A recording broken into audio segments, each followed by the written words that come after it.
Blank check with Griffin and David. Blank check with Griffin and David. Don't know what to say or to expect. All you need to know is that the name of the show is Blank Check. Rule 1. Let the bad color not be seen. It attracts them. Rule 2. Never enter the woods. That is where they wait. Rule 3. Heed the warning. For they are podcasting.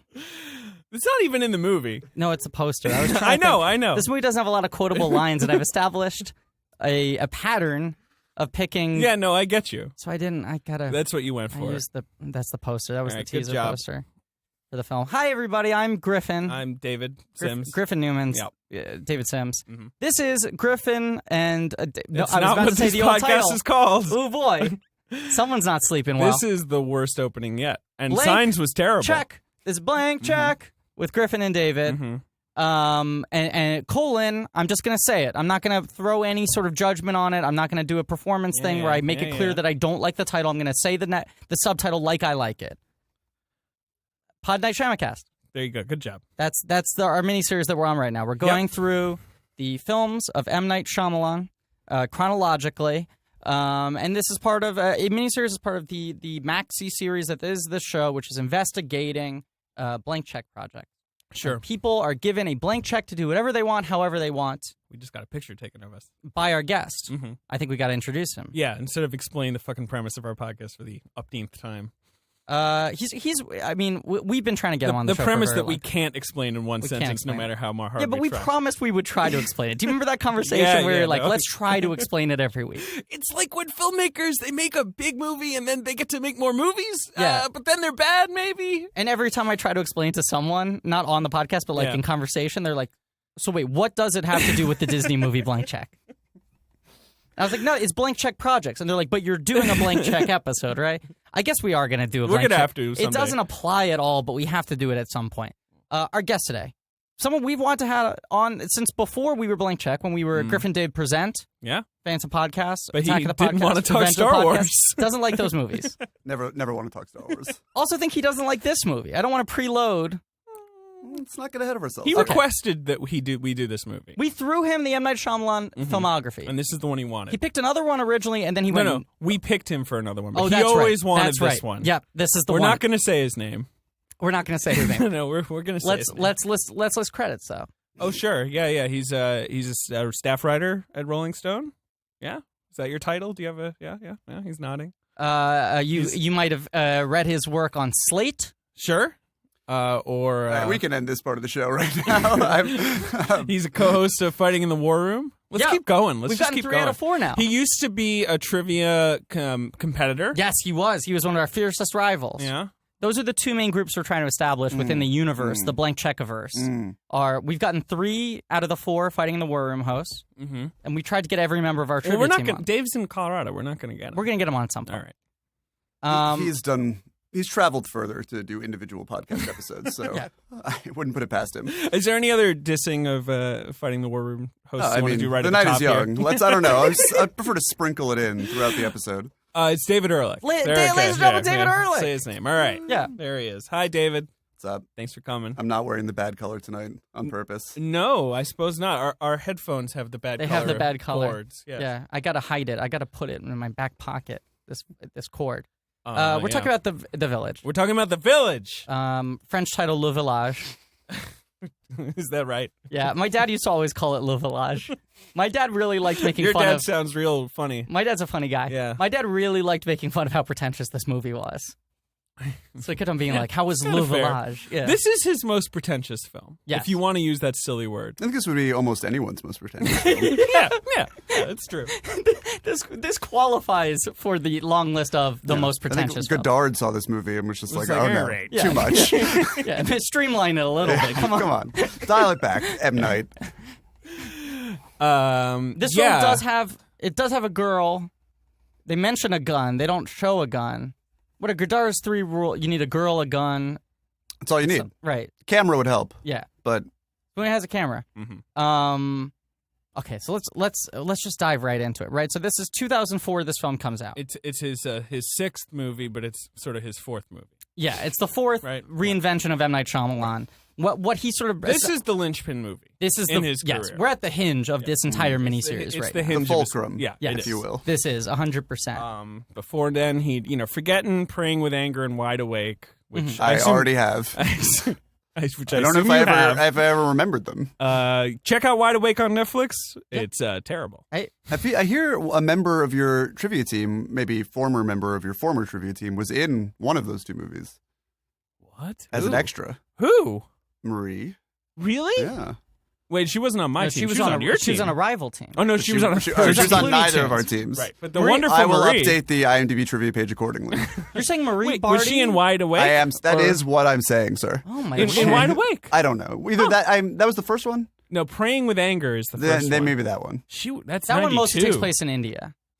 Did she get her ass to India? Marie, I mean, how old is She knew a good thing where she saw I it. think she's my age. Yeah. She was like, "Fuck it, I'm flying to India." This NYU student, he's going I places. got a feeling about this guy. The brown face still offends, but it was a good Yeah. opportunity at the time. Yeah, she was also way too young to play his mother. That was the weird part. So she's like ethnically wrong for the role and age inappropriate. Shyamalan, he just talent first, you know. He was plucks talent. He was in a pretty non-literal. Fuck. All right. I don't Anyway, know, whatever. So he made dumb. his crappy movies. He makes The Sixth Sense, big hit. Yeah. Obviously, he makes Unbreakable. Everyone sort of shrugs their shoulders. Bit of a drop but, down. you know. Maybe the guy was a one-hit wonder. He makes Signs. Oh, lots of money. Huge populist hit. And So, now he yeah. like doubles down on what he did with The Unbreakable. The Unbreakable. You know The Unbreakable? No, Sixth Sense made something everyone liked. Unbreakable, he went a little too artsy for mainstream America, perhaps. Sure, right. And so Signs, he was like right down the middle. Right, I'm giving you a Hitchcock sci-fi pastiche, basically, with Mel Gibson. Aren't you happy? And he goes, great, I won them back. Right. Let me go as far up my own asshole as I possibly can. I mean, he would go further. He was really just but beginning to spelunk. We had no go at this point. right. Yeah. He would pioneer like something like he became an interstellar traveler, wandering into the woods very tentatively in this film. He searching around. I mean, yes, right. He still made a film with like a plot that progresses in a linear fashion. Yeah, but this is the point in his career where he announces his intention to become the Ernest Shackleton of butthole exploration. That's what he wants to be.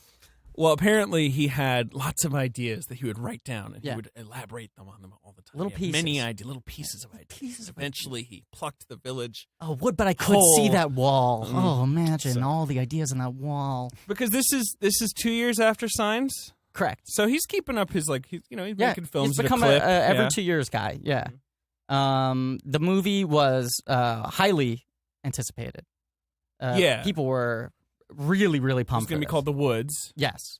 It had Joaquin Phoenix, who was hot. People were really starting to love The Wall. Hot off a ladder 49. Now, do you know who he originally casts? That one was hot in multiple senses. Do you know who he originally casts in the lead female role of Ivy Walker? Kirsten Dunst, who's got the Spider-Man heat. Would have crushed it. Yeah, would have crushed it. She would have been good. She's got that Spider-Man heat, and that's like the Eternal Sunshine year. Like she was that would she would have been great. Right, and this would have come out like just maybe a little. Well, no, whatever. No, this would have come out like 2 months after Spider-Man 2 had come out. So it was like she was like a big star, and I don't know why she dropped out. I can tell you why she dropped out. Elizabethtown? Yeah. Dropped out to be in Elizabethtown. It's really between a rock and a hard place there. What are you going to do? On paper, a totally solid choice. Elizabethtown, right? I mean, Cameron Crowe's, he's coming off of Vanilla Not the Sky, paper on but... which either of those scripts were written, I assume. Toilet paper. Because, on toilet paper. Then it would have been a maybe not so appealing. You could read them. Okay. The weird thing about Elizabethtown is Kutcher was going to be in it, right? Yes. And then they fired him for Orlando Bloom. Yeah. And now maybe you want Kutcher. Like 10 years later, maybe you want Kutcher. Yeah. You don't want either, but maybe between those two, I mean, you this want is Kutcher. such a fascinating like chain of what ifs. But let's just not to go on too much of a side tangent, but.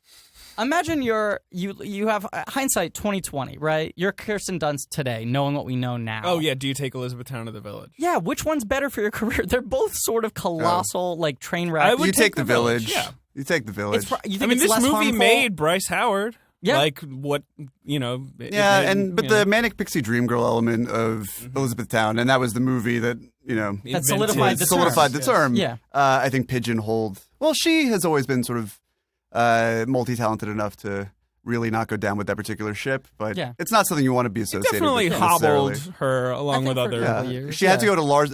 She and Bryce Dallas Howard work with Lars von Trier, and then they reunited to be in Spider-Man 3 together. But Bryce went right to Lars von Trier after this. Yeah, that's Bryce. She's like, working with M. Night Shyamalan, not masochistic enough. What can I do? And Lars von Trier's like, I have this script about black people. Those magic words. She's like, sign me up. I'm moving to Denmark. Nicole Kidman didn't want to do it. Nicole Kidman won't answer my phone calls when I send her the script about black people. I grew up with Bryce Dallas Howard. We've talked about this. And I saw her in 9th grade in Guys and Dolls, I think it was. Sure. She was excellent. And my family and I, because they were friendly with her parents, with the Howards, went to go see Melancholia at the New York Film Festival. Not Melancholia, sorry. Manderley, yeah. And that was a day that we had. Yeah. She gets up to some stuff in Manderley. That was no 9th grade Greenwich Country Day School Guys and Dolls, let me tell you. But you said Bryce is a very nice person. I haven't spoken to her in a very long time, but you're all in the your memory? Howards were exceptionally nice, yeah. Well, and she's sort of the breakout star of this movie. It is interesting. I mean, it rarely happens, even less so now than it did then, which was 12 years ago. But it rarely happens that you have a big studio film where, other than when it's a child, when the lead role is like a 10-year-old, there's an adult lead character. And they pin it on like a total unknown. And I think this was literally she had her first film ever. She's Hollywood Howard royalty. Genes, yeah. She was crushing it on stage at the time. And she was like a really notable like stage actress in New York. But I remember it being a big deal. Like Kristen Dunst drops out. And now we have Bryce Dallas Howard, daughter of Ron Howard. And apparently she's amazing.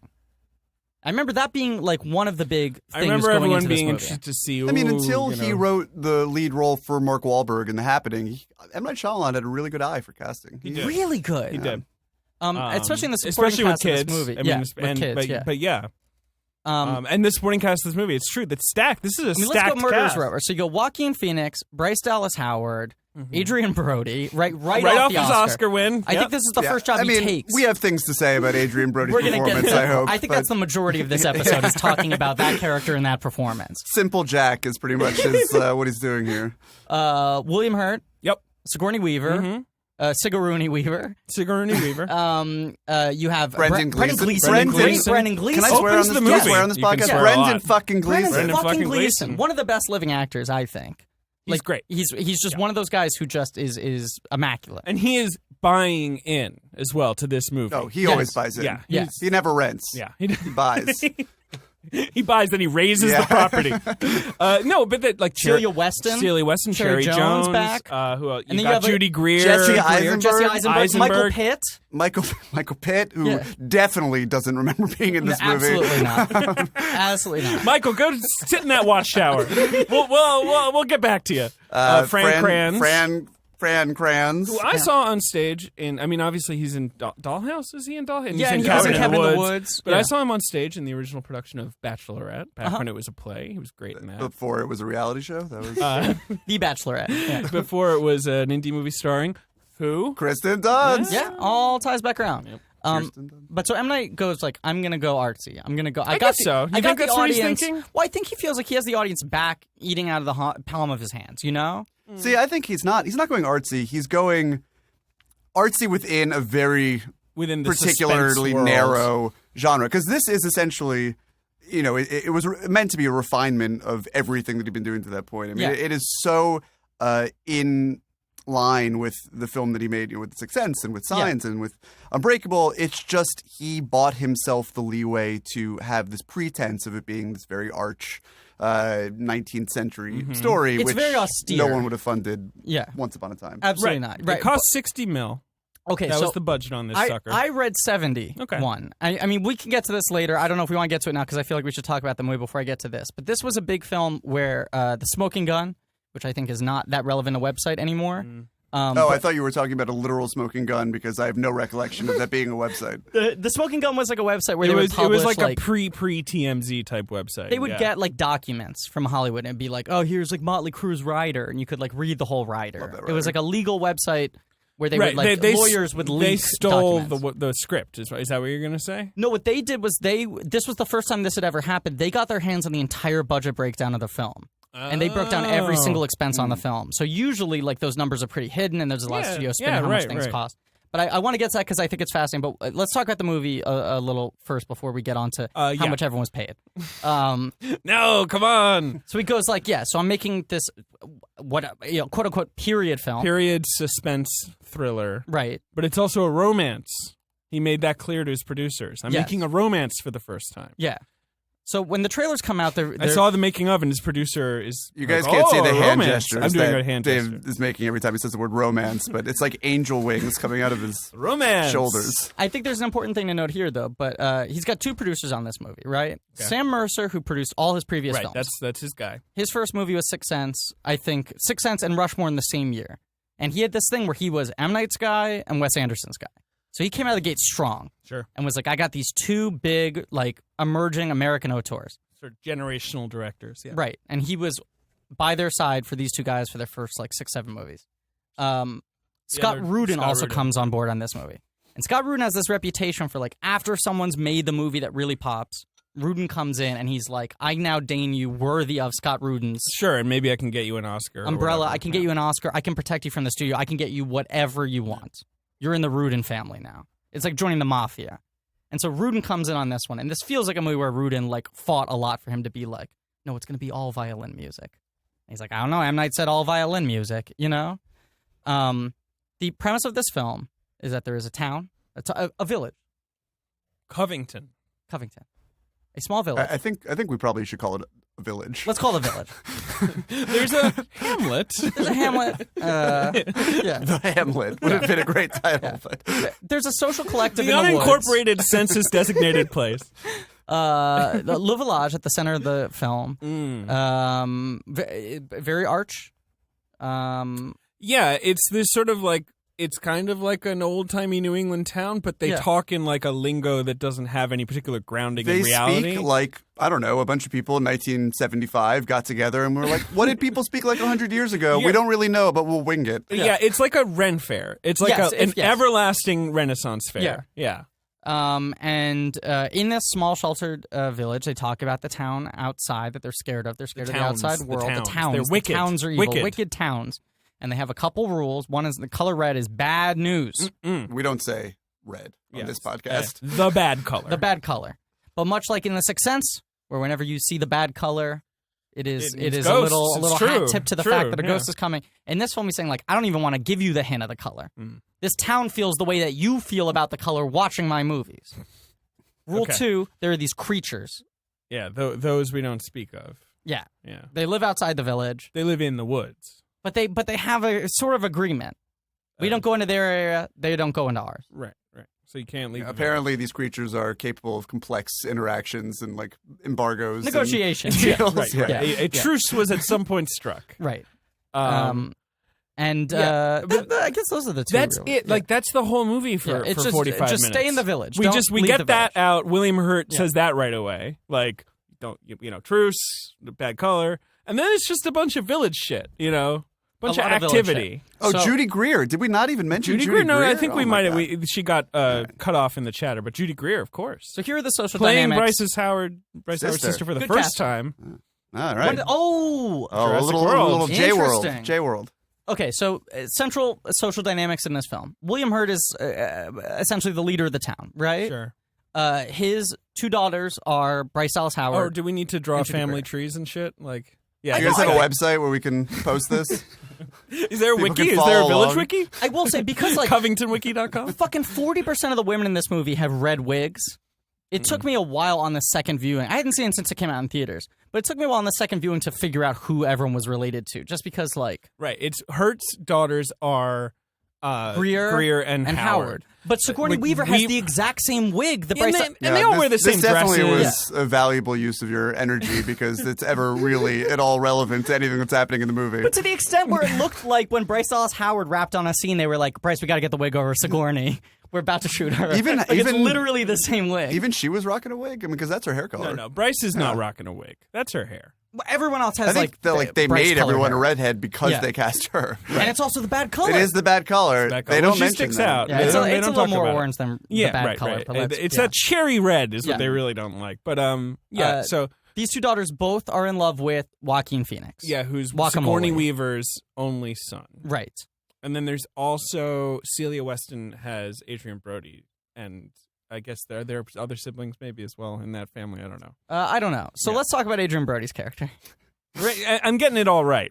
Yeah. Those are the central dynamics. What's his character's name? Noah Percy. Noah Percy. Yeah, so you've got and they're introduced pretty slowly. Like Bryce doesn't come in for like 20 minutes of this movie. You got Joaquin is this guy Lucius who's like a stoic. He's such a Shyamalan. They're all He's the brave fucking one. same. He doesn't talk. Yeah. His thing is he doesn't talk. But his just introduction- like Bruce Willis, just like Mel Gibson. He goes before the board of elders at the beginning of the movie, and he's like, I think it'd be valuable Yeah, he for reads us like to, a Luca Brasi, like Yeah. I would like if I could go out into the woods, like Right. you know. I want to see we might be able to help our community. And they're like, no, get the fuck out of here. Well, he's so No, they're nice. he's to so him. affected by the fear that they perpetuate and Yes. that they're using to manipulate everyone in the village that Right. you can see it sort of shaking even And just talk to them. Brendan Gleeson just lost a child. That's like the Oh, yeah. first Yes. thing we see in the movie is Yes. the funeral. So it's like, you know, they have a concept of like, if only we had some medicine up in this and, village. Yeah. Can't get away from grief. Follows you everywhere. There's no Hamlet in the world Mm-hmm. where it won't follow. No trees will protect you. Exactly. No ring of trees. And then early in this film, he wants to go out, he wants to get mess, and suddenly the creatures start to like show up again. They start to be present. There starts to be like they see the it's like- red. they're dropping off like skinned animals around town, which is getting everyone all in a tizzy. And there's just sort of a general fear, and then there's this like set piece, I guess, like 30 minutes in, where they Where ring they the bell. invade, yeah. Michael Pitt and Frank Kranz stay up in a watchtower in yellow robes with hoods, and they look for the creatures, and they ring the bell if something happens, and everyone's screaming. Oh, it's a great jump scare. The When Yeah. he creature just walks runs, by. runs Yeah. under the tower. It's a great jump scare. That's M. Night's essentially like his one move, is you're like waiting for something to pop out really quickly, and instead the thing just Oh, no, casually M. walks Night, by M. the Night frame. has one other move in this film, which I think is very effective, which is how he uses depth of field. There are a Yes. number of shots where you really also he takes advantage of the fact that they had this entire location Yeah. to work with. I right. mean, They had cleared this, out like 600 acres. and so and made you a have village. a sense of activity and life and vibrancy happening Yeah. in this village. You see Agreed. people walking in the background when they're And you can see, like, Yeah. there's the schoolhouse, like, Yeah. you know. There's a off- good yeah. sense of geography as well. I mean, this is when he was a competent filmmaker. I mean, there's And he a had- certain inherent logic to the way that he constructs scenes. He had a bit of a blank check. He had a bit of a blank check. He had a bit of a blank check. No, but as we've been going through all these movies in such quick succession, the big thing we've like hit upon is this guy's real skill is location. You know, he's able to really like design a good space, shoot it well, establish a really clear visual geography. And he never has to leave Pennsylvania to do it. Yeah. Yep. He stays within Philly, but he shoots it very differently, you know, whether he's creating a set or it's a building or it's the woods or whatever it is. I agree. That's the thing he does well. He And also this movie has some long ass takes. He really Long-ass went for takes. some and he does, like, there's that one scene where William Hurt's talking to the kids and he shoots the entire thing behind William Hurt's head, which just kind of feels like him trying to be oblique on purpose. Yeah, but the shot in which, I mean, how he sort of withholds introducing Ivy. Yeah. And the Bryce. shot in which he does introduce her. It's very effective I in how it agree. plays with her inability to see. I mean, it's the all first handled 30 very minutes well. are kind of intriguing. I by the way, I really like this movie. I think I'm probably the strongest. This Yeah. is my Shyamalan movie. It's really the only one of his I think that this I is genuinely his like. most frustrating movie. But I agree only with that. because That's probably it fair. has the most squandered potential. I agree with that. I was watching the first 30 minutes and I was like, is this secretly a masterpiece? Because you've always kind of argued that. And I was It'd be watching in the my first top 30 10 minutes, for and I'm like, 2004. you know what? I mean, when I saw this, I was like 15. You know, it was within the context of where he was in his career. Step back. Am I going to realize that this is a masterpiece? And there are some masterful Remember things at the Ebert beginning like of the film. shat all over it? Well, can I read the first paragraph of his review He here? was such a crank at that. Can I love I read Roger this just because Ebert, this is an incredible piece of writing? Because this really was like Griffin, hold your thumb down. Okay. My God, watching you try to unlock your phone just now was an ordeal. He was like, I'm going to hold my thumb down, but not quickly enough. Lift it. I don't want that phone to think Go it's ahead. better than me. Read Ebert's. It's got to know who's boss. Go on. This is the first paragraph, okay? And I think this is important because this is how the public responded when the movie came out. This was basically the sentiment. Maybe they didn't all word it as well as Ebert, but this is kind of what everyone was saying walking out of the movie. First sentence of the review.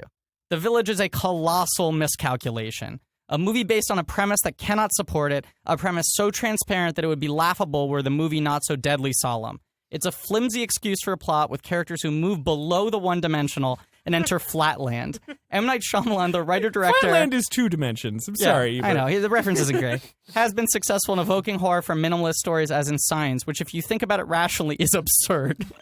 But you get too involved to think rationally. He's a director of considerable skill who evokes stories out of moods, but this time, alas, he took the day off. Well, I mean, to speak to the crankiness of late Ebert, and certainly of this review, he's throwing the baby out with the bathwater. I mean, I don't disagree necessarily with any of the words that he uses in that lead, but I think that he's very dismissive of what the movie is trying to do, how it could have done it better. Right. And he's a little too pissed off about the twist and the ending and the premise. Right, which if you see the movie on a Thursday night and have to file it 3 hours later, I can understand. But But this was the movie. I mean, this was peak twist Shyamalan, I would argue. And I would also say... Right. I mean, this is the twist that did him in. Yeah. Right. And he stops doing twists after this. Yeah.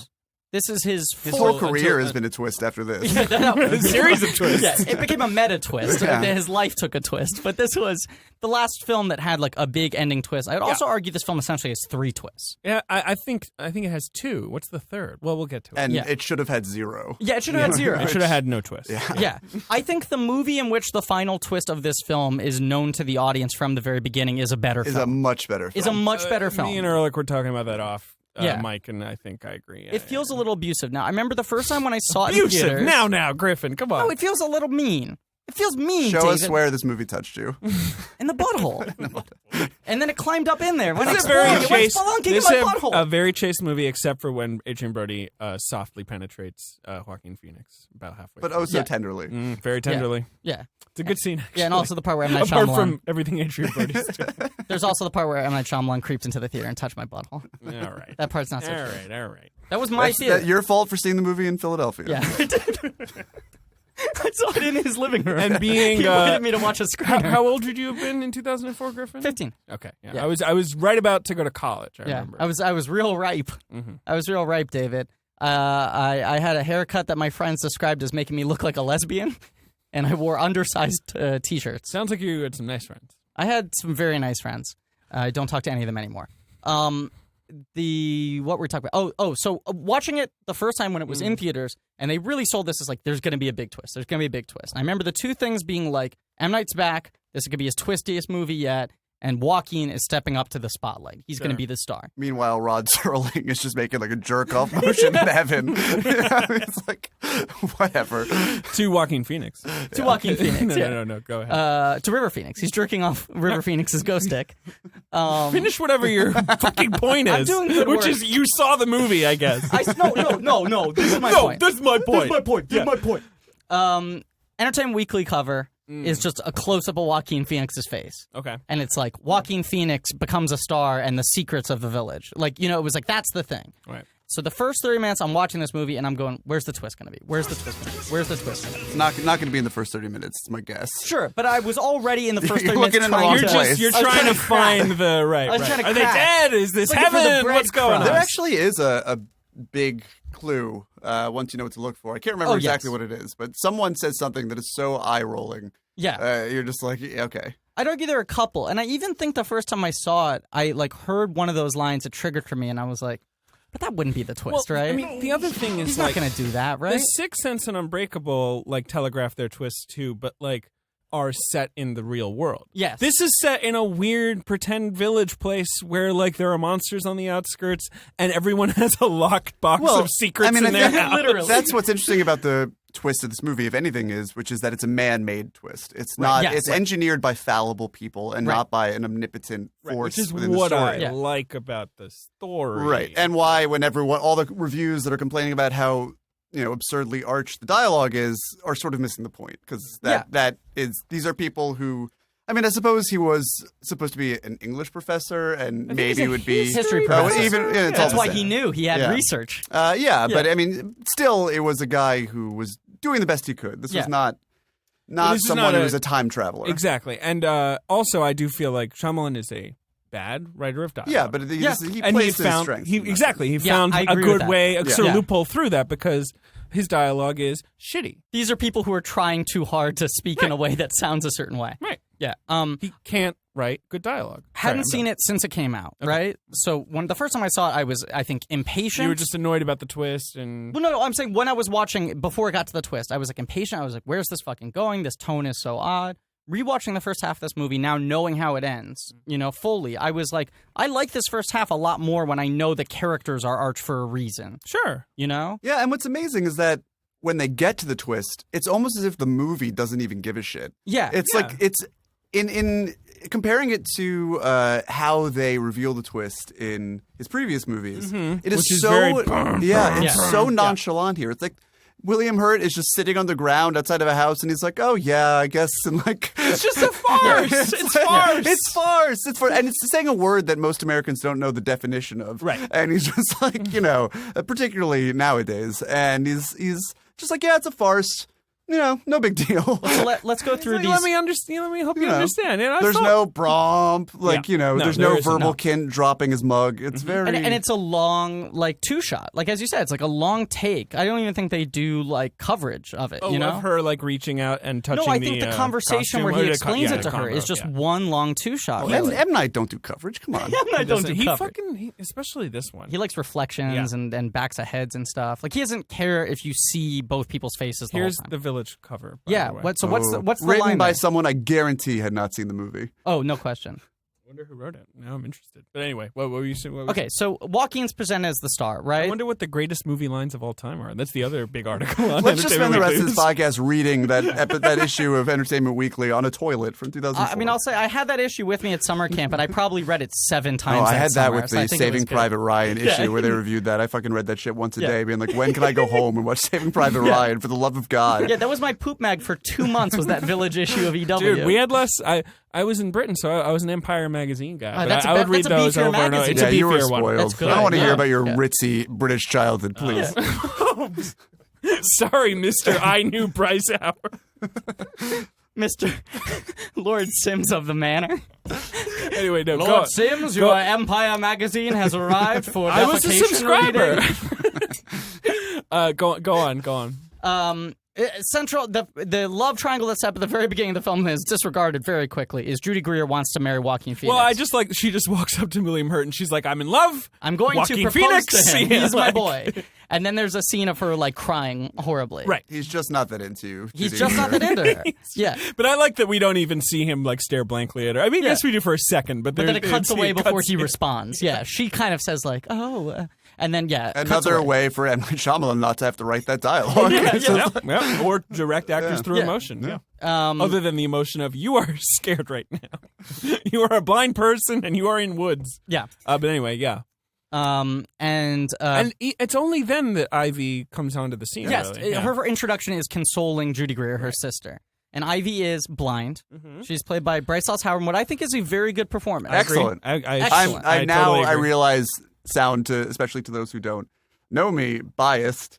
But I think we can all agree that Bryce Dallas Howard gives what might be the best performance in an M. Night Shyamalan film. I was going to say, Yeah. Well, I mean, I like Toni Collette in The Sixth Sense a lot, things like that. Yeah. But no, I agree. And it's a star-making performance. It's that rare... Charming as all get out. Extremely charming. Because it's weird. I mean, and in a movie where a little bit of a magical disability thing going on, but Yeah.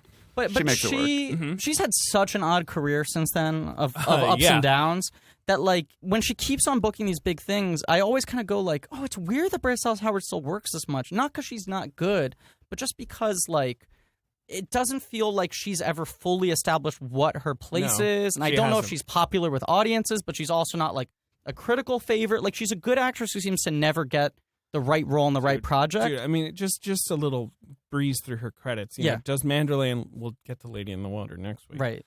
And then, like Spider-Man 3, like a supporting role with nothing to do. Terminator Salvation, she's basically in the background of that movie. That's not a real movie. Yeah, exactly. That movie doesn't exist. That's a fun fact. That movie doesn't exist. Yeah. She's in one of the Twilight movies. I think the third one, Eclipse. I don't think replacing. Replacing the redhead from the first Terminator Twilight. Salvation's the same thing. She replaces Claire Danes, who had red hair in the movie. Like she becomes. No, she had red hair. She had blonde hair. Maybe she had. No, she had red hair. I don't fucking care. My point is. And then she's in The Help, but she's a villain and she eats poop pie. And it starts to become like her type is to play like really unlikable, shrill, like. She's in 50-50? I don't remember her in that. She plays the shrill ex-girlfriend. She plays the unlikable ex-girlfriend. She started to get good at playing really unlikable characters. And then in Jurassic World, she's supposed to play an unlikable character. Yeah.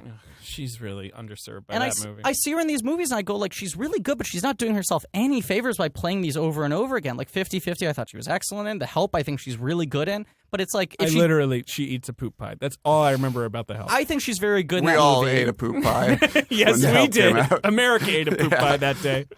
I think she's very good in that movie, but by doing her job successfully every time. Tate Taylor will ever be the subject of blank checks? No, go ahead, please. He's doing a Hitchcockian thriller next. I know, I'm aware. With recent Blanky Award nominee Rebecca Ferguson and Emily Blunt.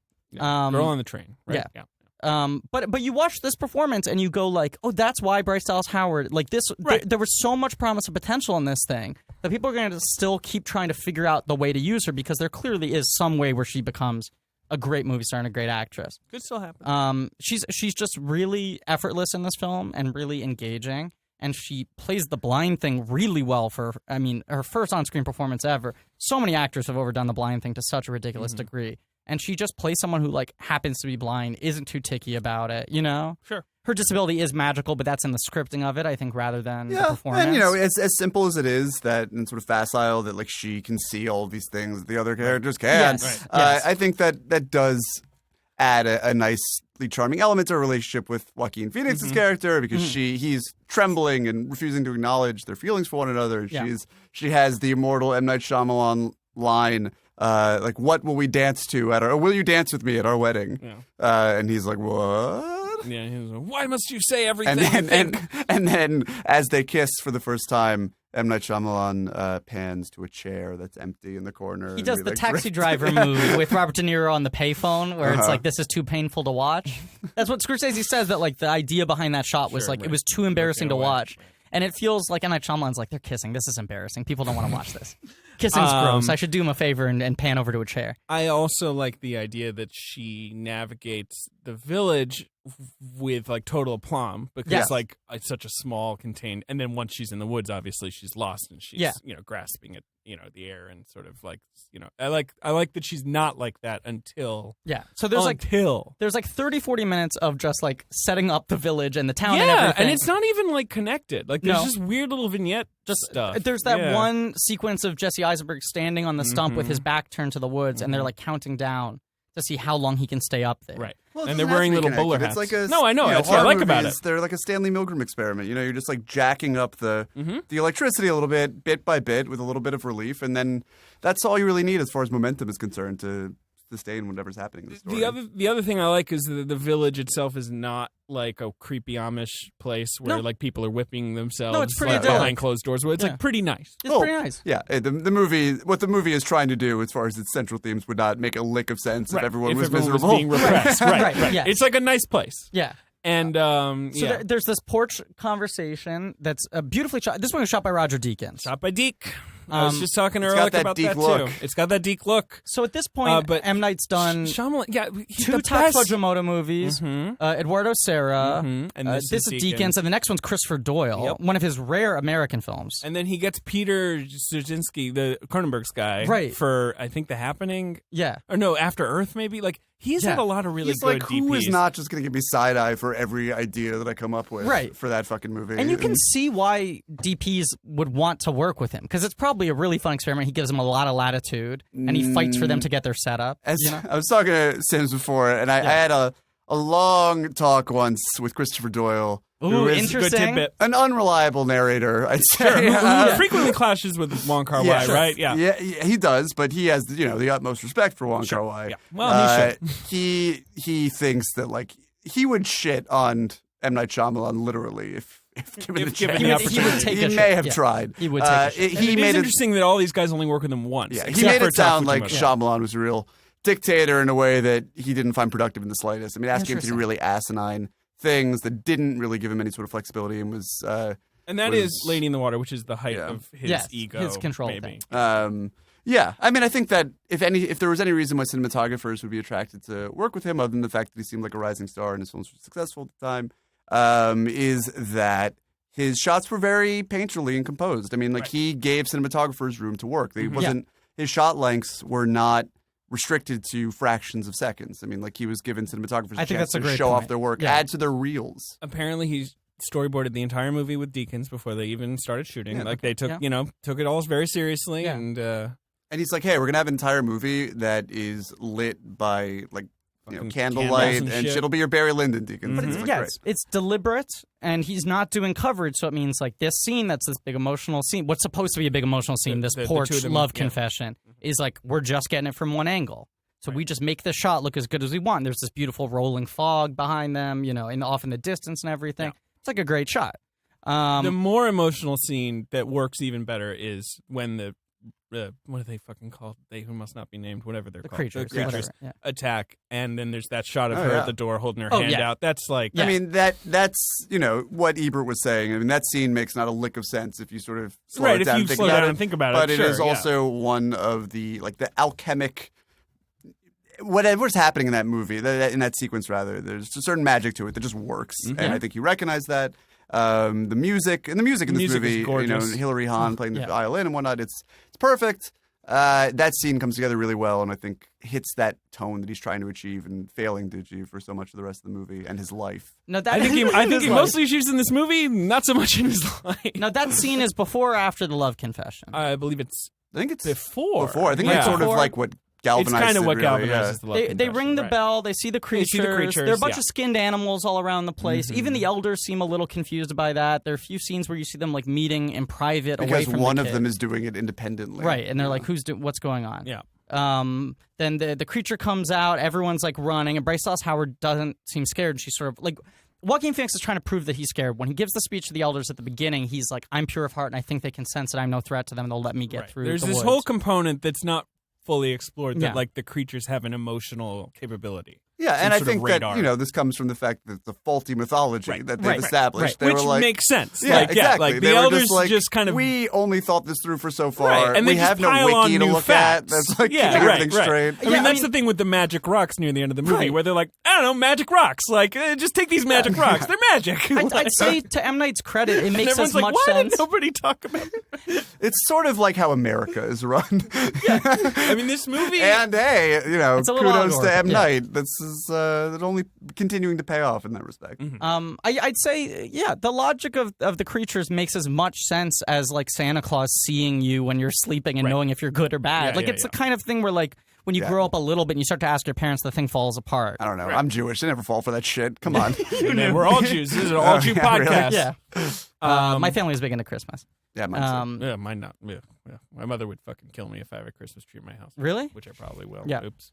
So there's a scene where he goes out, she goes out to sort of try to follow him. Judy Greer's in like a trap door in the floor. Come on, get in the trap. Yeah. And you see Bryce Dallas Howard's hand holding out, and then you see like the claw of the creature, the snout of the creature. No, you see the creature advancing. Right. And then Joaquin grabs her hand it and brings her inside. But like you gotta think, you gotta roll it back and be like, whatever elder is in that color that must be named has got to be like, I got to walk slow enough that I don't actually get there, because that would be disastrous. That's the thing. And it's never quite explained, like, what atrocities did these creatures commit, and obviously nothing, but like what's the grounding for the fear? They are essentially proxies for M. Night Shyamalan trying to scare these villagers in the same way that he is just trying to scare the audience. Trying to scare us. Yeah. And they have to have that same sort of dynamic with viewers and the people in town, like, we always have to be a threat, but can never actually cause any harm. Right. And they originally, the design of them, like they were supposed to look really different, and like they shot footage with them in these other costumes that are really awful. Like You've seen the pictures of the other costumes? I watched the making of. Okay. Guys, I watched the making of documentaries on YouTube. Yeah.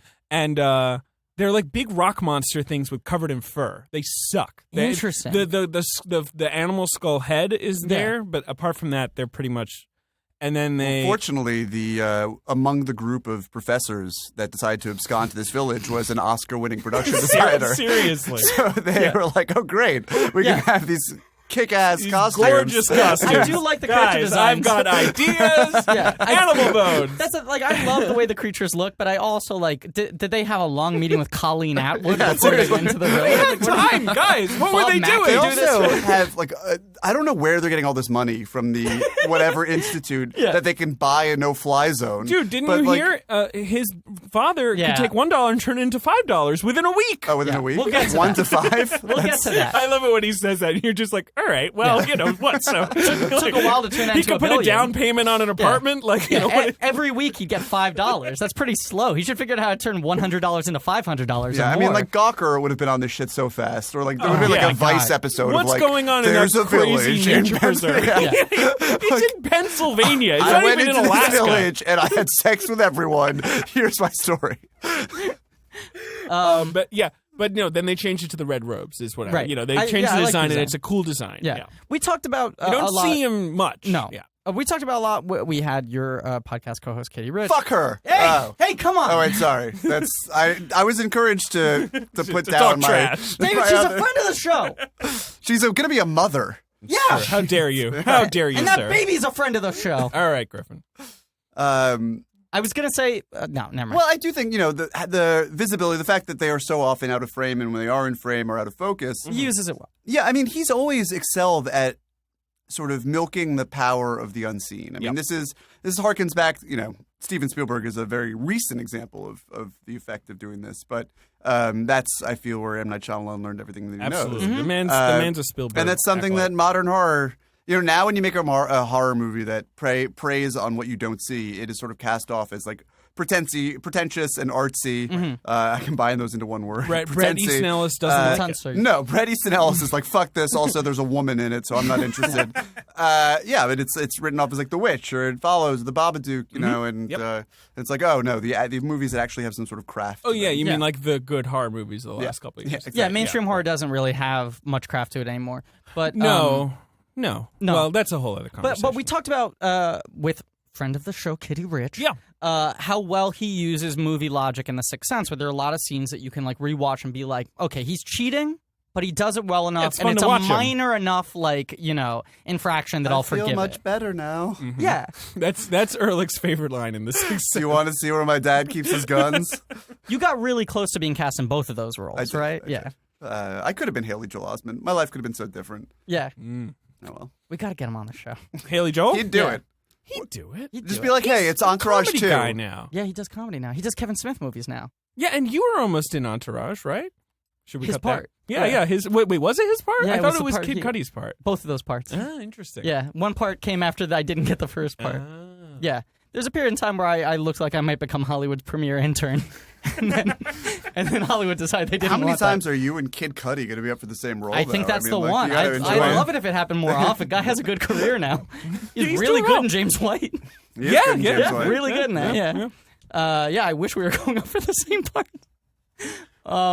But what was I saying here? Katie Rich, movie logic. He distorts it here, but he does create a really good visual language of how you see the creatures and when he uses them. The other thing I like is we talked a lot about on our Signs episode, how like the fact that those creatures are CGI, I think, really hurts the movie. Oh yeah. The moment you see the alien, the whole it's a disaster, thing and you falls have apart. to assume he thought the same. And it's super practical in this movie. Like they Absolutely. look like guys in suits. Yeah. And even before you know that they are just guys in suits, there's something charming to the fact that they are that sort of like rustic and artisanal looking. They're artisanal, like handmade movie monsters, you know? Yeah, really. They're like real. This is 19th century. This is like Amish level These are craft like work. free range movie monsters, Right. you know? Like farm to table movie monsters. All right. That's not funny. Okay, so. Farm to table Wi-Fi. So. Worst joke in Zoolander too. That joke's in Zoolander too? There's a lot of competition. Have you almost not makes seen me wanna see Zoolander that 2? movie. No, because you guys told me not to see it. It's not great. No, Yeah. not a good film. Yeah, I don't want to get hurt. Yeah. Anyway, You guys saw it together. we did. And then you relayed back to me all the things that both of you said. Oh yeah, sure. And then I just didn't want to see it. I didn't want to be sad. Anyway, Love Triangle. Joaquin Phoenix confesses his love to Bryce Dallas Howard. They decide they're going to get married. So let's bring Adrian Brody. Yeah, into now this that's what I'm trying to. Brody. How do we Speaking even of Ben talk Stiller about this? and Simple Jack and going full retard? I mean, like this It's a major component in the Simple Jack This conversation. is maybe the fullest retard performance I've ever seen. This is retard full throttle. And he had just won an Oscar. This is his direct follow-up to the So penis. this is really the time To the where penis? you should To the have the penis? least incentive to go Right, full retard. exactly. You should It's be the absolved last thing from- you need to nothing do. to prove. Yeah. And this role isn't like Rain Man, where it's like, ooh, the guy's mentally handicapped, but he's also a math genius. This role is There's just no upside. The role is just this guy doesn't think right. Well, and also, and it's like it's vague in the worst possible ways. Where Yes. it's literally just, he's special. He's simple, he's different, special, he's you know? childlike. Yeah, right. He's And- like a Forrest Gump type, like Yeah. low IQ, non-diagnosed, non-specific. but like Right. friendly. He Right. like giggles, and everyone kind of sort don't of get on his pals bad around side. with him. Yeah. They give him like an emo haircut. They give him an emo reminds me haircut. of the description of the men. I will quote the show's rhetoric and say retarded, but in our 2016 parlance, the I don't know what we say, the mentally handicapped, whatever. whatever. But developmentally disabled. Sure. But But the he's, like, Strangers so- with Candy yeah. episode where they're like, the retarded don't rule the night. Nobody does, but they come at you all fists and elbows with the strength of an ape. That's that's his what they're going character. for here, Yeah, right? anyway. It's basically like, oh, he's sweet, but keep your eye on him. Don't break his heart. Yeah, you can't Yeah, reason with don't him. you break his heart. You can't reason with him, which makes him They scary. all want cake. The other problem with him is They all want cake. They always want cake. he is a plot mechanic, and like 100% his and illness nothing more. is used as it's like, oh well, this is happening because Adrian Brody does. He weird exists to stuff. make Bryce Dallas Howard's character look like an angel. Sure, and in the then first, he exists to give her an Torment her. excuse to drive her out of the village to go Yeah. on this.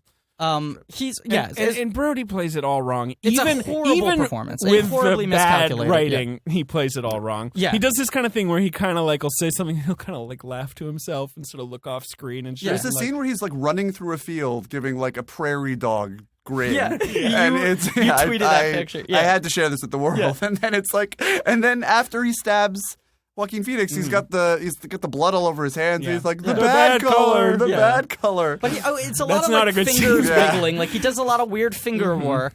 But then other It's a than little that, He's like, had he seen I Am Sam at the time? I wonder. probably it was. well, the that same chronology year of that, yeah. or the year I'm after. Sam came out I think it's 2001. after. Oh, no, it's Yeah, 01. yeah. It's 01, No, he right? definitely saw Yeah, Am so he Sam. definitely saw it. But this doesn't feel very committed as a performance. No, It well, doesn't also feel, because it's such a non-specific thing. What is this guy? Yeah. But I also never buy that he's actually mentally handicapped. Like it feels like it has all the specificity of an improv scene where your improv partner pimps you out to play a mentally handicapped person. They're like, oh well, Percy over here, he's mentally handicapped, and then you have to on the fly come up with like It's something like someone to do. in the film was like, M. Night, what particular handicap does he have? And he was like, you're fucking fired. Get off my set. It doesn't work for my script. He has what the scene needs him to have, God damn it. Yeah, he has all of it, just the most of it. He is so fucking mentally handicapped in this movie, like a gross amount of mental handicap. He's very childlike. Bryce Dallas Howard's very nurturing to him, and so when It's somewhat of a career-ruining performance for Adrian Brody. I don't think he ever fully recovers from this. Outside of the Wes Right? Anderson films, I don't think he ever really recovers from this. Because this was the follow-up and everyone was looking to it, and I remember part of the campaign was like, Adrian Brody is playing a mystery role. Like, I think before it came out, people didn't even know that his character was handicapped. I think they were just kind of like, Adrian Brody, a mystery role, and they showed like a picture, I remember, I think in the Entertainment Weekly article, that was him looking over his shoulder, like slyly with the haircut. And I was like, oh, he's the villain. He looks like a really smart, like conniving kind of guy. He Which looks like might he's have the been mastermind. interesting. Might have been really interesting. Yeah, if he's like a sort of like rogue agent in that way. Yeah. Yeah. Or even if he was childlike, if he was like sort of undeveloped, but wasn't like. Childlike is never great. No, But he's like almost nonverbal in this The problem movie. is that there's no. We were talking earlier about how it wouldn't really make sense for the pretense of the movie for them to be miserable in this town, Right. this village. Yeah. Yeah. However, they've been there for a long enough time to have raised kids there, and there's no iniquity in this place whatsoever. I mean, like they are all very cloistered, but there are humans there, and humans will do things that are untoward. course, right. And when Adrian Brody stabs somebody in this movie, it's like the first bad thing that's ever happened. in this town. And they refer to it as like an accident. And it's like someone's molesting someone. Like someone is... Why you gotta just have such a poor opinion of humanity, man? Trust me. There's a town, there's someone molesting someone. What if you were the rogue agent? You walk in, you're like, someone's up to no good. And then you start a witch hunt. Have you never seen like a BBC crime drama? Like every town, every idyllic British hamlet, there's someone molesting someone. There's something happening here, but there isn't. I mean, it's all swept under the rug. Well, that's the big thing that happens. At 45 minutes into this movie, Adrian Brody, Joaquin Phoenix goes over to apologize, I guess, to Adrian Brody is the idea. No, Adrian Brody comes to Joaquin Phoenix. No, it's mirroring the scene where Judy Greer is very gracious in accepting that the guy she loves his sister. Yes. And then we are getting the boy version of that immediately afterwards. And we expect it to sort of be kind of a comic scene where, like, where he's just like having the same conversation we just saw, but gender swapped. And they start very quickly going into it's the two guys making direct eye contact with the lens. So it feels unnerving when the conversation starts. And he uses screen space well here because you don't know how close they are to each other because you're looking at them. Yeah, there's that shot of Phoenix looking right into the king. Right. And he's not saying anything. You wonder what's going on, and then it cuts down to a lower angle, knife in the chest. Yep. And Adrian Brody starts crying, then takes the knife out and then stabs him 6 more times. Mm-hmm. And then they find the body. He takes his time, though. He laughs again. Yeah. Looks to the side. And then he's like, meh, meh. They find him on the porch. He's got the bad color. He's crying. They go from house to house to try to find it. Bryce Howard immediately has a feeling. I know. Now, the movie sort of shudders to a halt they've for been 15 engaged minutes. for 12 hours. Yeah. Well, she can't see his color. David, she can't see his color. That's what she says. She can see his color. Now, Joaquin Phoenix, who was first billed in the movie, was the cover of the Entertainment Weekly. Yeah, then he is out of the movie. Bye, Joaquin. Now, I want to throw this out. So this was Smoking Gun got this budget breakdown, right? All right. How much do you think Joaquin collected for this one? Yes. Well, I can see that it's loading on your screen right now. Yeah, I don't know why. Get it? I fucking had it. I know the number offhand. It's the other ones I want to pull up. But yeah. 4. Oh, that's a good guess. He's got 1 Oscar nomination at this point. Yeah. He's got Gladiator. He'd been in Signs. He'd been in Letter. I'm going to go with 5.95. Wow. Okay, so for the previous film... Closest without going over? Mm-hmm. For the previous film for Signs, Mel Gibson got $25 million to be in Signs. Yeah. Which is, I think, the most any actor had gotten at that point in time. Phoenix got a bucket of fish head. He got $1 million for Signs. I guess that's right after Gladiator. Right. For this film, he gets $7 million. He is top billed. He is top billed. Yeah. Okay, is only in 40 minutes of the movie. But he is top billed. Yeah. And that's how that shit gets broken down. Bryce Dallas Howard, it's her first film. What is she, like $200,000? $150,000. I mean, yeah. Okay, so this is what I find fascinating. In the budget breakdown, they had allotted Phoenix and Bryce Dallas Howard had been cast. Mm-hmm. And they said, here are the other key roles. It's Adrian Brody's character, William Hurt's character, Sigourney Weaver's character, and they listed Brendan Gleeson's character, who I guess maybe originally had a little more to do, it seemed like, with the budget they allotted to him. But they said essentially it's $3 million for the guy playing Percy, what's his name? Adrian Brody's character. Right, and then it was 1.5 for each of the elders. Sigourney they had $3 million allotted. Adrian Brody wins the Oscar. They pay him 1.7. Ooh. They paid him less than they had allotted. So you're Adrian Brody. You just won the Oscar. You agreed $1.7 million to play Simple Jack. Sure. Wow. Whose job is just to be despicable.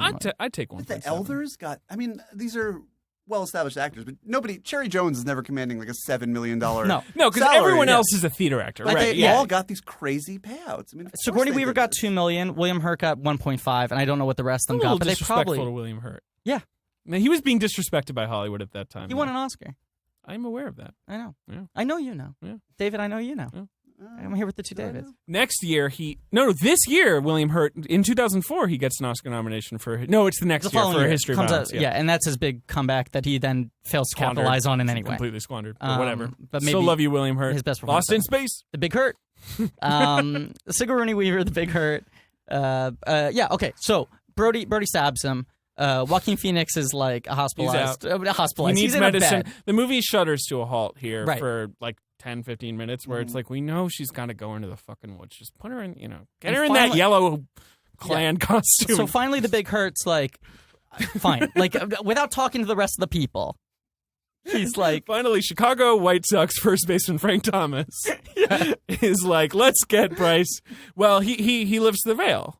Right. So he leads her into a shed, and he goes, "What you're about to see here, I need you not to There's scream." like 18 secret places in this fucking village. But he also, no one thinks to break a lock. Like he does like 15 minutes. Shyamalan does like 15 minutes of the movie. Well, that's the beauty of like making your own village, is that you can, in your own rules, you can be like, "There's a shack there.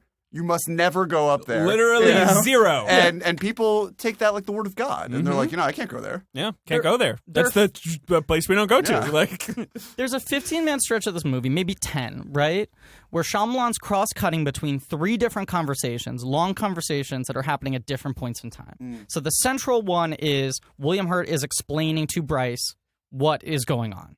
Then there's the one where he's talking to the other elders after the fact about the fact that he has already had the conversation with her. And then there's one where I think he's talking to one of the elders about the fact that he wants to have the conversation.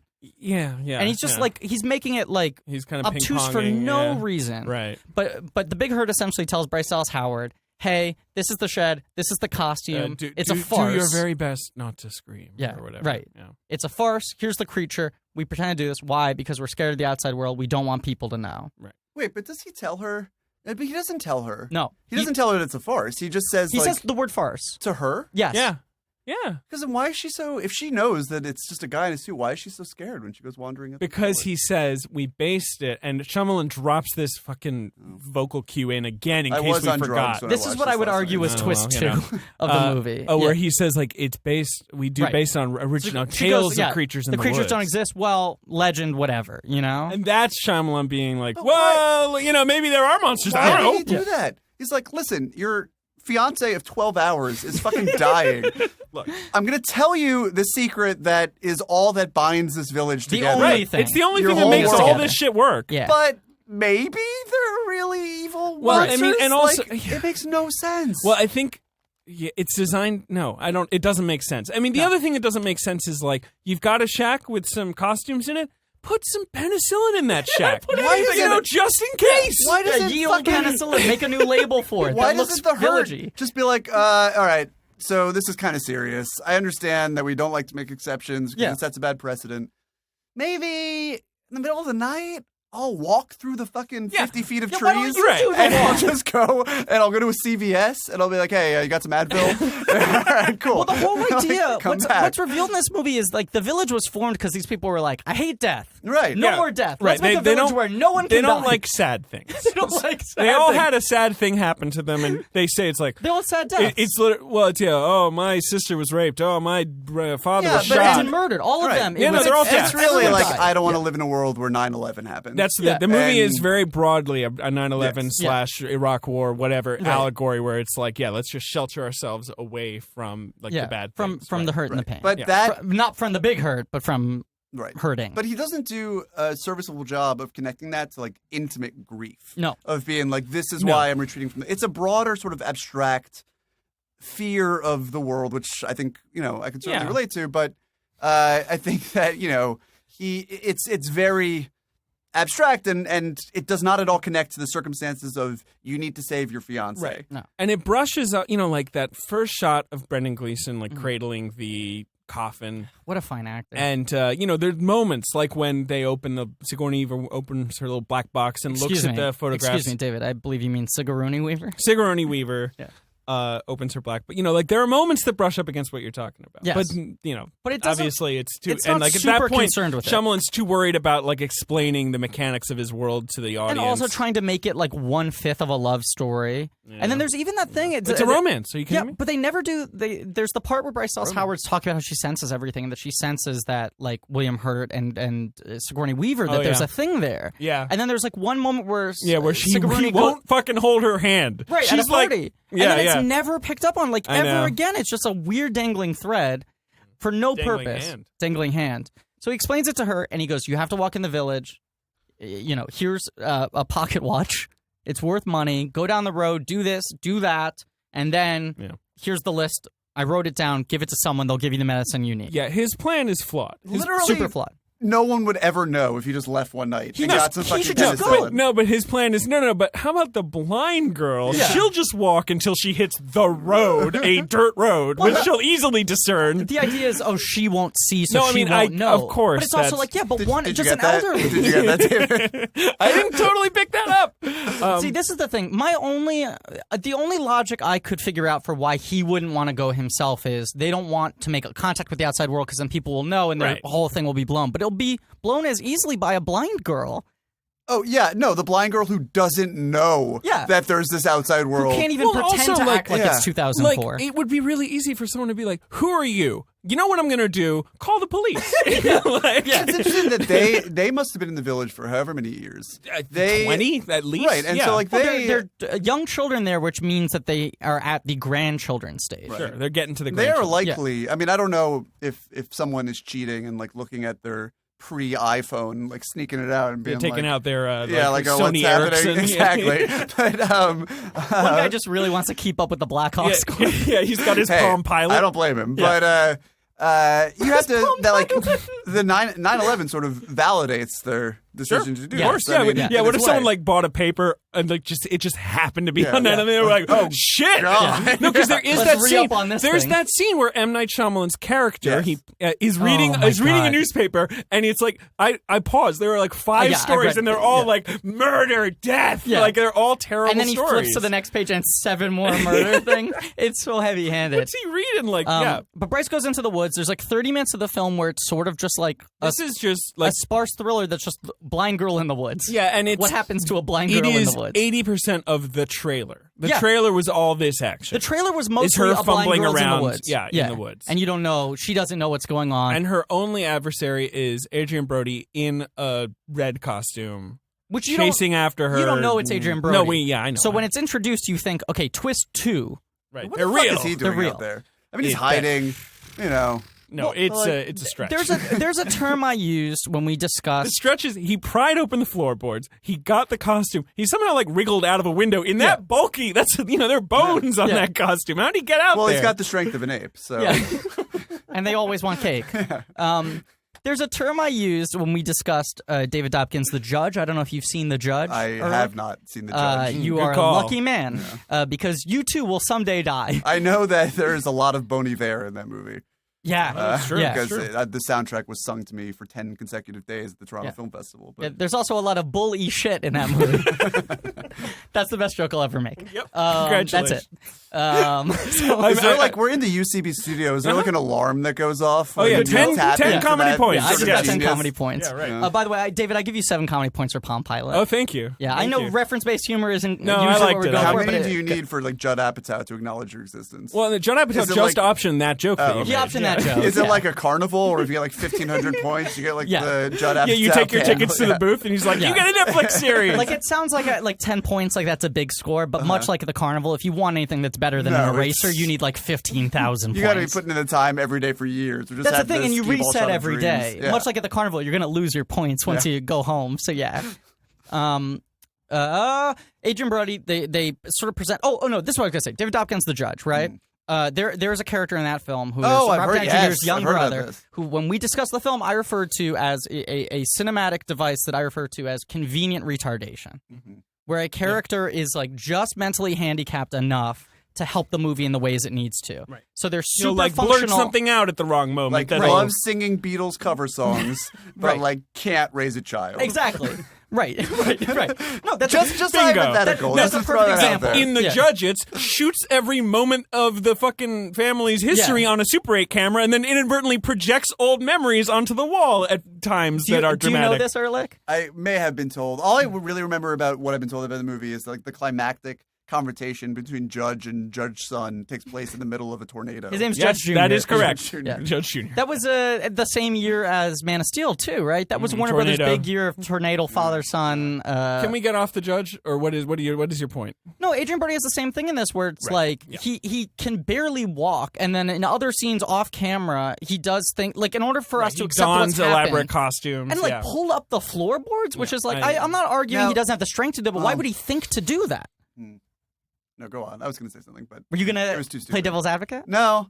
I was going to say that like it could be the only way out of this mess for M. Night would have to go so dumb that he like came out the other side. Like make Adrian Brody a verbal kin situation. Like make it so that he's he is sort of like. But the problem is that the villains that's already what the monsters are doing. In effect. Yeah. They're already serving that purpose. So, but if he could be sort of like a visible agent of chaos and like a disrupting factor in the village, that whenever he in his mental state saw someone testing the boundaries of what they were doing, he could go over and sort of course correct and use like, oh, I'm retarded. Like, right. So they've like raised him as an agent since birth, basically. But I would prefer that only because it would explain why his performance is so bad. Yeah, but you would need another scene of William Hurt, like, it's lecturing. very The Truman Show. It's like what you were referencing earlier. It's very Truman Show. Yeah, I mean, I was talking about how in the Truman Show, it should just be explained Truman was taught in school that it rains in a column, and then he doesn't worry about that. Right. But obviously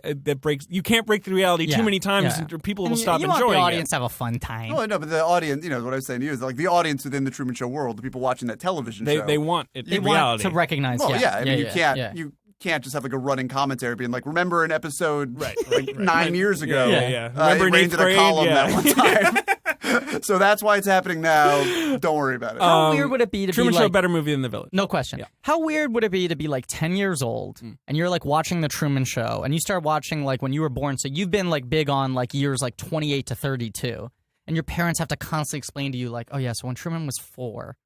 Do you know what I'm saying? Yeah, like it'd be such a burden to jump into that show late. But we'd watch that show. Figure it out. I mean, it wouldn't really be any different than meeting a new person in your life and being like, oh, well, I haven't been there for the years 1 through 30. Right. I don't do that for that exact reason. Okay, David. I find it very stressful. There are risks involved to that. If a person's backstory isn't easily bingeable in a weekend, I don't make friends with them. I've known both of you since preschool. Blank Check Babies. That's a spinoff I'm pitching to Judd Apatow once I get enough tickets. Comedy points. Twist 1, it's a farce. Sure. Twist 2, maybe the creatures are real. Right. Twist 3, she trips the thing, it falls into a pit. It's Adrian Brody. Yeah, he's dead. Right? Now he's dead. Okay. Bye, Adrian Brody. End of Twist. Bad death scene. Yeah. He does but anyway. Yeah. End of Twist, I guess. She just makes it out of the woods and goes to ye old medicine shop. No, but you already know. At this point, it's pretty obvious. Yeah. And we've had over the course of the movie these scenes where they mention their relatives who have died. And Cherry Jones says, like, it reminds me of my daughter. My sister would have been her age. Why didn't she come to the village when she was 23. 23. Yeah. She was shot in her sleep. And you're like, that's his father was shot in his sleep. Right. And Cherry Jones, as she was raped and murdered. Yeah, but she doesn't say that to Bryce. But she says in an alley. That's the giveaway. That's because the there giveaway. are no alleys in this whole village. Right. There's really no need for that. I watched. I was like, red flag. Alleys. Sorry, the bad color flag. Yeah, please. Thank you for respecting me. Some of our listeners out there might be from the village.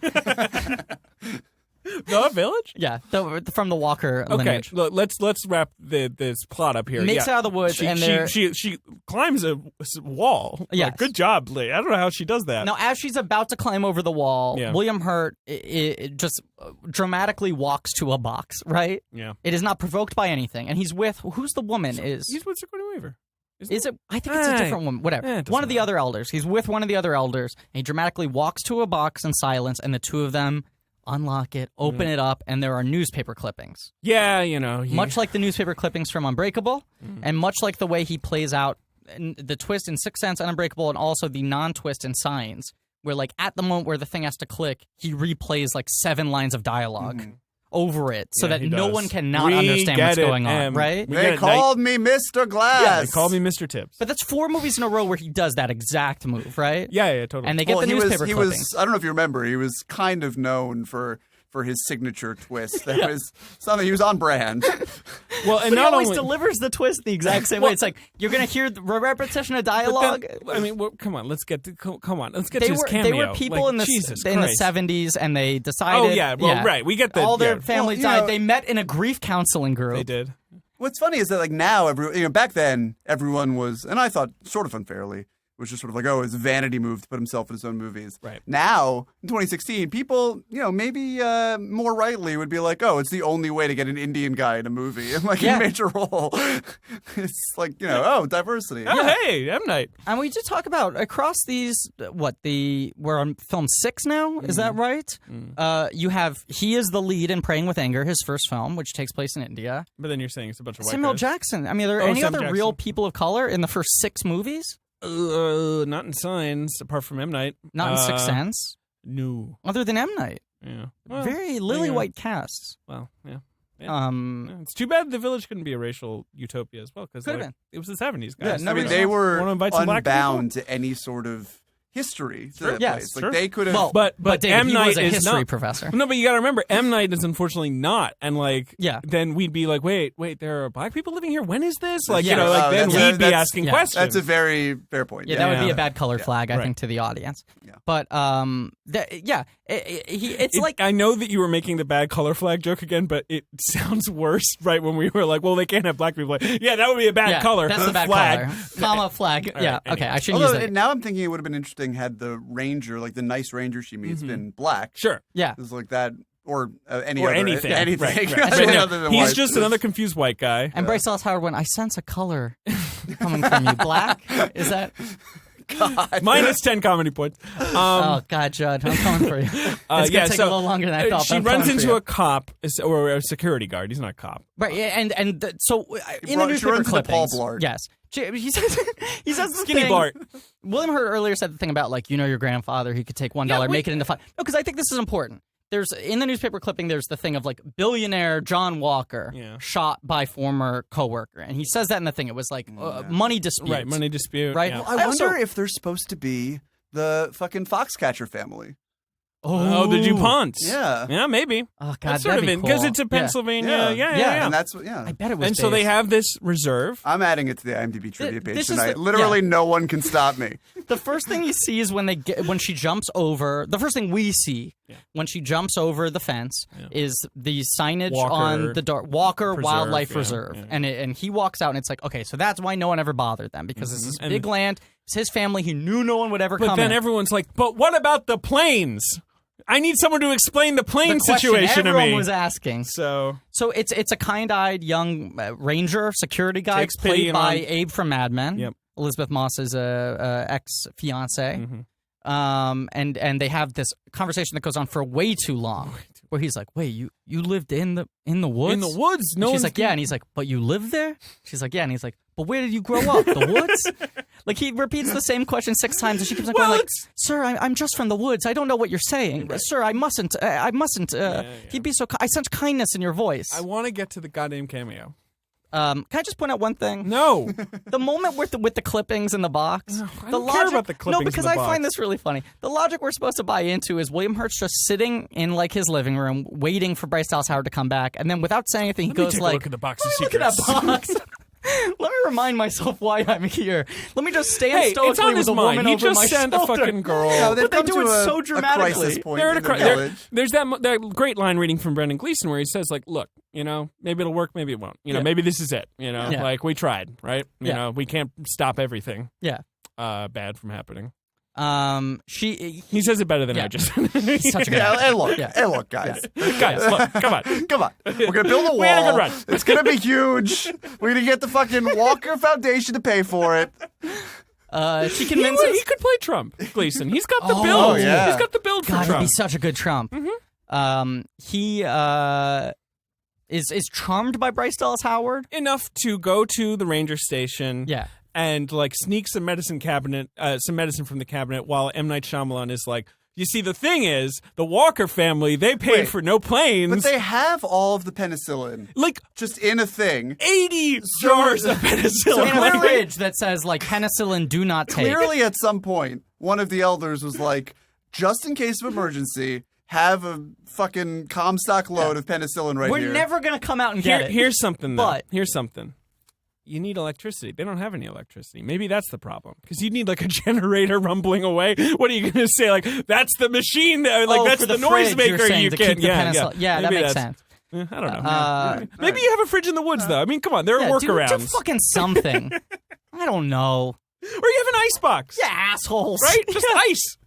Just, I don't know. Just one igloo cooler stashed away properly, you know? But all these questions, I think, when we were talking about the unsustainability of this village, are sort of they're playing into M. Night's hands a little bit because this is a movie that's sort of about the fundamental unsustainability of a utopia. I mean, Absolutely every work that's ever been written about a utopia, Thomas More on forward is sort of exploring the same idea. And it's meant to poke holes. It's meant to think, when these kids grow up and Jesse Eisenberg becomes a little bit less of a pussy, like, how is he going to get out of this village? He's going to be like, oh, maybe we'll just, like, try confronting one of these things. We got a bunch of us together. Yeah, let's just club it. We'll just beat the shit out of it, you know? Something's going to go wrong. Something's going to, and I agree, of course. Just poking at the logic of the movie should not be enough to defeat the movie. The movie does, No, it's meant to encourage us to do that. That's part of the idea of the text of the film is to quote the immortal Nancy Myers, something's got to give. Eventually, something's got to give. It's complicated. Enough. The intern. Yeah, The Parent Trap. I just want to. If you guys ever do a podcast in The Intern, I want in. I have suggested Nancy Myers. I think Nancy Myers would be interesting. Yeah, my sister would ask to be guest on every episode. I would her think favorite that living filmmaker. You would want as many women involved in that as possible. Yeah, you want to do The Intern. I enjoyed your writing about The Intern. Fuck The Intern. In the I kind of like The Intern. I didn't see it. I didn't see it. Yeah, I know. It's bad. I was angry they didn't cast me. Yeah, sure. That's actually there were so many interns in that movie. I know, and they cast some douchebags. Can I tell a quick? There's some fucking douchebags in The Intern. Let's be honest. I'm not going to name who they are, but can I just tell a quick side story? Oh, no, you go for it. Yeah, I will. I auditioned for The Intern like 4 times. Yeah. They kept on every time I went in. They were like, "Here are 3 different roles we want you to read," because there were like a lot of young men in that movie. The Adam Devine character. Come on, and Nat Wolf's character, Zach Perlman's character, the guy who replaced me on the thing I was fired from. Like it was like every young guy in that movie I auditioned for at least once, right? Yeah. And so I'd go and they'd be like, "Read these 3," and I'd come in the next week and they go like, "Read these 3," and then the 4th audition, I think, or the 3rd was with Nancy Myers. Oh, cool. And I was like waiting outside, and the sign-in sheet was like, I got there. Again.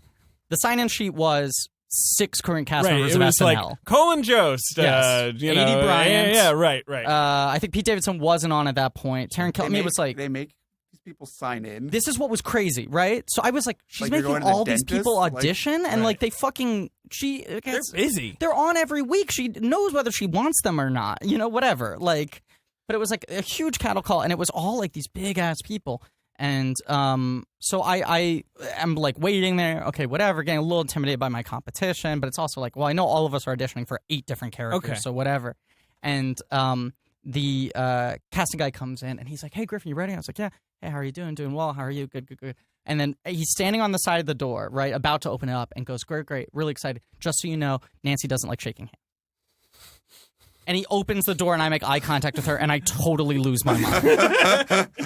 That's I blew the audition because I immediately like, was like, what do I do? What do I do? Slap her in the face. And it's one of those things, I honestly, like, I don't know, I would like have tried to. I was like rubbing my hands on my thighs, like really aggressively. It looked like a nervous tick because I was like, don't move your hands at all. You didn't interpret that as like she loves big hugs. You would have just like really gone Nancy, into the kill. Yeah. She wants a European like kiss on each cheek. Right. Yeah. The handshake is not far enough for her. Yeah. She wants a deep I think even the way he worded it was, she's not a handshaker. That's a great story. Let's get back to the movie. Yeah. So M. Night, it's this long You can't thing. tell me. I'm sorry, Griffin. You can't tell me that anyone listening to this podcast, like hour 3 of talking about the goddamn village, wasn't interested in hearing about Griffin meeting Nancy Myers. It's a good story. No, gotta give him a little flavor. I'm here to keep things on track. I know. By the way, just like Katie Rich. I'm not going to read it, but we got an email about that today.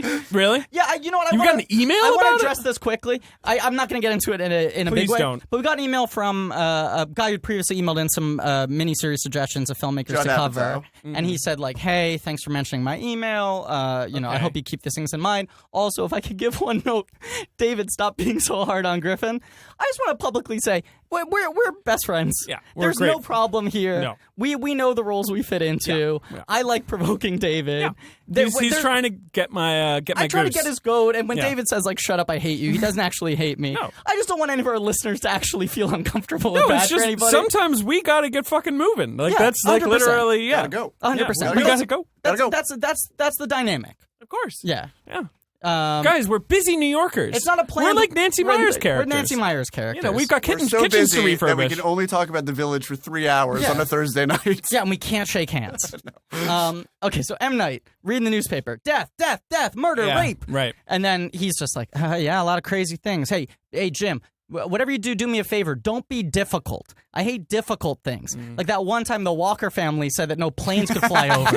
It took months of organizing that. It was You had to difficult. call the FAA. Yeah. You had to call Congress. Yeah. And of course, he gives himself the Signs alien treatment by only showing his face in the reflection. In the reflection. glass. The reflection. And it's just like, dude, this whole thing would be so much less distracting if you were like, yes, I am the director. Yeah, right. You know who I am. And it's a real miscalculation because the audiences at that point are going, fuck this movie already, and then he shows up with this right post twist. And also, M. Night at this point is so well known that like this movie makes $50 million opening weekend. Yeah, well, and like 6 the next week. I want to briefly talk about its box office performance. But that was like $50 million off of his name. Like this is him making a film without Mel Gibson, without Bruce Willis. The advertising was very like vague, you know. Of course, the poster is like was the list. The list. Joaquin was top billed, but he wasn't above the title. No, yeah, it's Bryce M. Night Dallas Howard Shyamalan's is above the unknown. title. Right. That's it. Yeah. And so everyone knows who he is. But I also remember seeing this opening weekend, and when you saw the corner of his face from behind, the audience went, "Oh, here we go." Everyone in the theater knew it was him. Like he was physically recognizable. It was at this something point. it would like my teenage friends who didn't like movies would talk about. Maybe it. again because He's there the would only never Indian be guy in the another movie. Indian guy in this film. But everyone immediately knew from a sliver of his face and the voice that it was like, oh, fuck, here he is doing a victory lap when I want to punch him in the nuts. Like, oh, Dev Patel? Oh, no. Slumdog's not out for 4 years. Yeah, it wasn't 6-year-old Dev Patel. But that's it. Yeah, that's the movie. Because I want to talk about the box office briefly. But is there anything else? Gets the penicillin, gives him back. She gets back to town very quickly. Seemingly, she just gets on a Segway back to town. Yeah, because William Hurt goes, it's going to be half a day's journey, and she seemingly gets back in like 5 minutes. You know, whatever. Well, she can run at superhuman speed. Yeah, it's kind of amazing that Joaquin doesn't bleed out or like get sepsis. It's crazy. Whatever. Yeah, it's like a rusty knife. We don't know if he lives, right? I mean, I suppose we don't. I suppose that's fair. Yeah, we don't. There's a shot. There is a hopeful sort of dire end. I mean, they're all going to stay there for at least a little while longer until something else terrible and there's that shot of Celia Weston like breaking down because they like realize it's Noah is dead. Yeah. And so that shot of Joaquin Phoenix is like, hospital bed, it's I guess. The elders standing around the body waiting for her to come back saying she's returned, she has the medicine. And she killed a monster. And they're like, it's Noah. Right. And they go, but she's given us a gift, an opportunity to keep this town going. Now, Smoking Gun got the script out early and it leaked, and people leaked and the how twist. much is the Smoking Gun paying you for these links? This defunct website. I just bought the Smoking Gun for $5. Smoking Gun is the website that had the Bill O'Reilly loofah. Oh, I will always be in debt to them. Yeah. That's what they're most famous for. All right. But apparently, like, stuff leaked out, and then they were like, no, that's not accurate because we reshot. Right. And apparently it was the ending that's in the movie, but they added the scene at the end for reshoots like 6 months later with the elders standing around, and they go like, we'll keep it up. And the movie ends on kind of an up note that takes attention away from the twist a little bit. Because it's like, now we just go back to normal. Like David said, it's kind of it's a quasi up note. They're going to stay there. Like, can this charade continue? But unfortunately, all the focus on the twist and how it's sort of, the movie sort of hinges on it, completely takes away from any of the ideas that the movie could potentially have been about, because it's all sort of about that tension being released. And then all of these things that you were left half thinking about in the final shot are things that could have been explored from the get-go and explored, in a much greater capacity and depth and much further up M. Night Shyamalan's asshole than... And we're just going to keep on going. We're just tunneling new ground up that asshole. The moment I kind of like is there's the last shot of the wilderness guard in his car with the ladder propped up on the side of it after he's clearly like let her back up over the wall, just going like, what the fuck was that? Like, you think about that guy going home that night and like sitting across the table from his wife or mom or whatever. Be like, did I do the right thing? His mom, and he's like, you will not believe what happened at work today. She was wearing like this period gown, it was like a blind Ren Fair girl came out from a wilderness reserve. She had a pocket watch. I have it. She paid me in a gold watch. And then I just let her. I propped up a ladder and let her back over. Did I handle that situation correctly? I was told not to be difficult. I gave her a bunch of penicillin and then let her on her way to go back into the forest, where my job is just make sure no one goes into that The forest. most boring job. Yeah. I mean, what, does he just drive in circles all day? He does one thing ever in his career. He goes to work every day for years. And M. Night's really patronized. He's like, it's an easy gig. Like, come on, just Well, that's job 2. Job 1 is go around in circles. Job 2 is don't be difficult. And M. Night's handle rules. M. Night. Yeah. Don't be difficult. Okay, so I want to talk just that's for the end of the movie. Box office opening weekend, 56 million? No, just 50 million. Let's play the game again. Can you do the top 5? July 2004? 30th, 2004. You're not going to get any. Okay, I'm not going to try to get order. Is Anchorman in the top 5? No, it's number 9. Interesting. Spider-Man 2 still in the top 5? Yes, number 5. Okay, 2004. Alex Proyas movies in there. I, Robot had come out the week earlier. I Rub It. I Robot. Ehrlich, you had a guess? Oh, no. I was just going to say. I was going to say the words I, Robot. Just to say them. Also, Gods of Egypt in theaters. Yeah, I'm going to go see it in a second. Yeah. Are you really? Yeah. Okay, so I Rub It. A quasi-good remake from a great director. Manchurian Candidate. Yeah. Manchurian Candidate. I Rub It. The Village. Spider-Man 2. Yeah, and it's just another big action movie. Like, it's a good one. 2004. It wasn't Born Supremacy. Born Supremacy. Yeah. Okay. Yeah, and then you've got Catwoman's in there. Where is it? Number 8. Number 6. Having collected $29 million in its 2 weeks. Cinderella Story is in there. Hilary Duff by Bryce's dad. No. That right. That's Cinderella Cinderella Man. Not That's Cinderella Man. Sorry. Yeah. Fahrenheit 9/11's in there. Dockbuster. Thunderbirds debuts at number 11. Jonathan Frakes' Thunderbirds. Oh, no. Starring, do you guys remember who starred in Thunderbirds? No. Brady Corbett.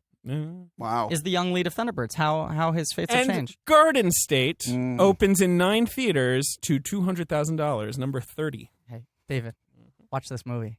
It'll change your life. Oh, boy. And then, the next week it drops 68%. I gave to that $16 million. $200,000. I think I gave to both of these totals. Yeah, me too. I saw Garden State at the AMC 25 on opening weekend. Boom. Yeah. And I definitely did. I saw it at the Odeon West End. 2004, I was in college. Jesus I was about to enter college. Yeah, I was entering my sophomore year of high school. But so in the discussion of Shyamalan, and we're wrapping up, but this is it for him. This is everything goes down. Critics are angry. Yeah. Angrier than they need be. Audiences are irate. And let's say audiences are angry. Basic rule of thumb is like your movie usually does, I mean it's gotten a little lower now it's maybe like 2.5, but your movie usually does like 3 times your opening weekend. Right. Right? And if you're really successful, you do more than that. Like Sixth Sense did like 20 times its opening weekend, And Signs also did like more than 4 times its opening weekend. This like doubles its opening weekend. It ends with 114. Yeah, so which is not bad. But it doubles. It's more than doubles its domestic take internationally. Does really well. Everyone's happy. Yeah, it made everyone a lot of money. Everyone who didn't have to watch the movie. Yeah, it was involved in making. M. Night got over $10 million for doing it. I don't know what the math behind this is, but he was paid like 7.5 for the rights to the story. Like was paid 7.5 for the pitch. Was only paid $300,000 for the script, and worked as a director for scale, also for only $300,000. But got $3 million as a producer. You really studied that. He didn't have points for the back end because like that. If I were M. Night, yeah, that would be where he has a production company at this point. Yeah. I'm sure if he did, I'm sure he cleared like upwards of 20. Oh yeah, right. This is his 4th movie with Disney in a row. Yes, yeah. It just felt like a weird is that a tax thing where it's like I'm gonna get a lot of money for the pitch and for the producing, but then the 2 things I really do, writer director, I'm working scale. Who knows? I don't know. Interesting. We'll dig into that in future episodes. No, we won't. This is the last point, and this is the last time he tries to make a twist movie. Everyone's angry. They go, "Fuck you!" And he never makes a twist movie. I mean, last year. Well, The Visit is a twist movie. The Visit is definitely a twist. Does it have a twist? Oh yeah, but we're not going to talk about it. Okay, I haven't seen it yet. I'm really excited. That's the one I'm saving. The Happening is not a twist movie per se, but I guess there's an unusual concept. explanation for what's going on. Yeah. Guys, end this, Ben, please. Shut up, Ben. Ladies and gentlemen, that's Ben Halsey, aka producer Ben, aka the Ben Deucer, aka Did you like the movie, Ben? That was alarming to me. I've never had anyone speak into headphones before. I was like, God. Wait, Ben, did you watch the movie? Yes, I watched the movie. You didn't like it? I hated it. Oh, wow. Right? It's fucking stupid. It's a bunch of people LARPing. This is our first late night recording. Yeah, I think that's I why think Ben wants to I've go been sort home. of guiding us to Yeah. it's go home time, guys. It's 4 a.m. right now. Yeah.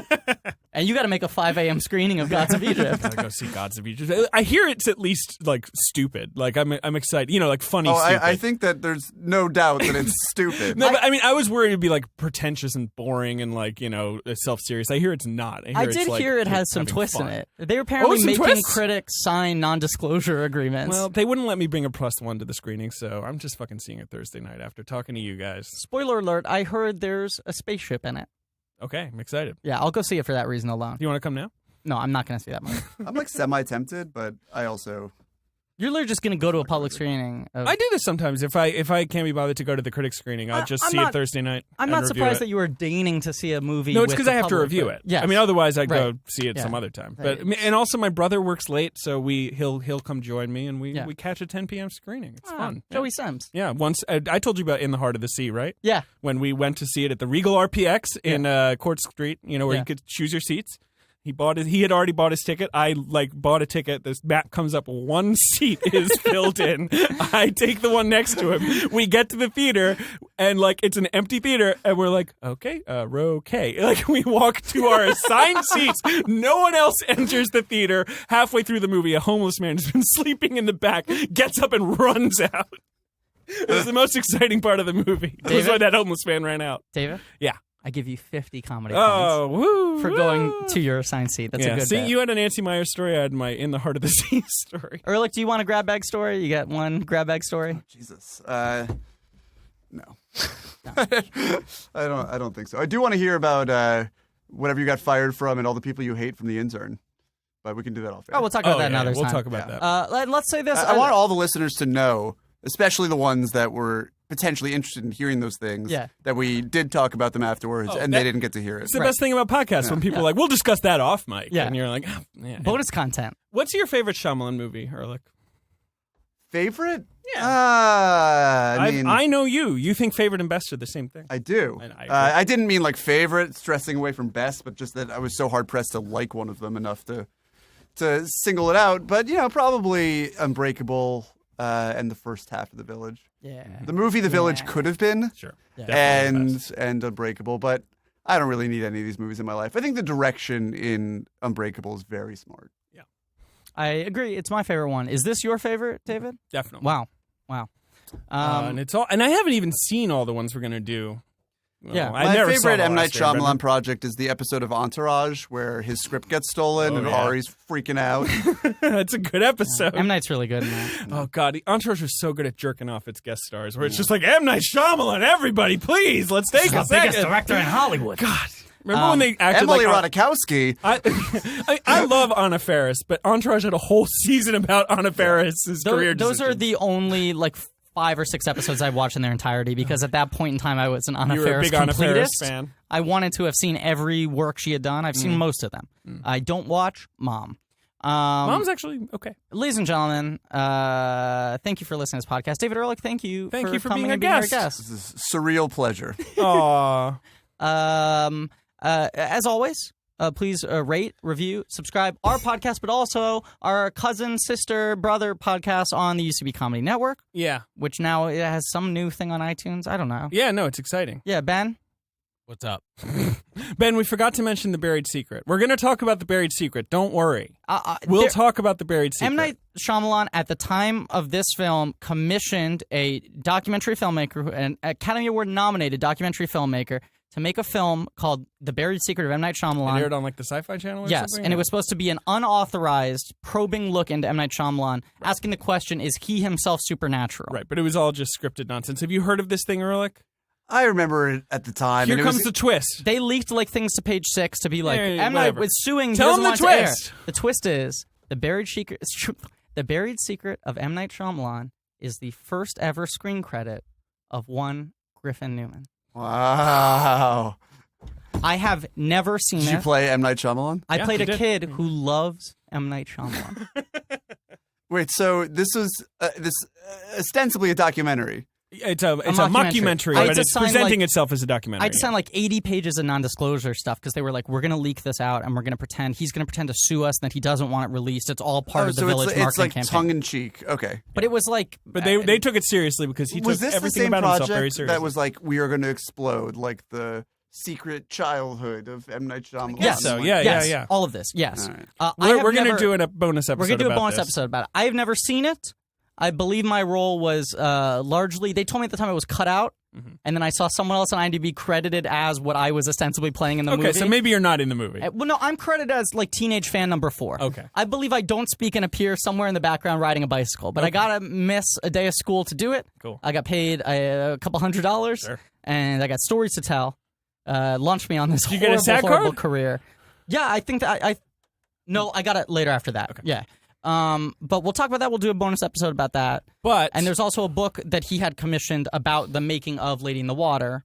Well, we'll talk about that next but week. those are going to be bonus content. We got some bonus episodes planned. All right. Maybe one big bonus episode. Yeah, just one. Ehrlich, thank you for being here. Anything you want to plug in particular? Where to begin? I don't know. Follow me on Twitter. He's funny on Twitter. Really funny on Twitter, and a bit of a rebel rouser. Sometimes gets a little gets in trouble on Fox News. And also, I believe Carol comes out on Blu-ray in March sometime. Pack. David's favorite movie. Please watch Carol if you had not already. We talked about it a lot last week. Carol's great. I want to remind people, as always, that you can sign my petition to join the cast of Fast 8 at bit.ly/FastGriffFurious. Yeah, rolls off the tongue. I'm very serious about this. I know. And I am not giving up anytime soon. Any news? Things are moving. Okay, yeah. I got some other stuff going on. It's like me mid-morning. Is Nancy Myers directing that one? Because she might be in trouble. That would be great. I'm currently trying to get other jobs to leverage to then get them to cast me in Fast and Furious. Maybe I don't know. Whatever. I'm going to get cast in Fast and Furious. I'm committed to it more Griffin, than nothing I'm very else. excited for you. Great. Thank you for listening. Yep. Please subscribe, rate, and as always, just... Oh, wait, I'm sorry. Oh. I should... after all the shit that I've given Katie Rich on the show, is a twist. What a twist! I should plug my podcast, which is just about movies. It's called Fighting in the War Room. It's a great podcast. It's on iTunes. Yeah, friend of the show. Friends of the show. I've been listening for years. My guess, I would never listen to the show, but I'm guessing that there are people who have been on it in previous weeks who have plugged the same podcast. Yeah. So collect them all. Yeah, collect them all. Fighting in the War Room. That's what we're trying to do. Fighting in the War Room. It's great. David, thank you for that late-breaking twist. Yes. And as always, just don't be difficult. Don't be difficult.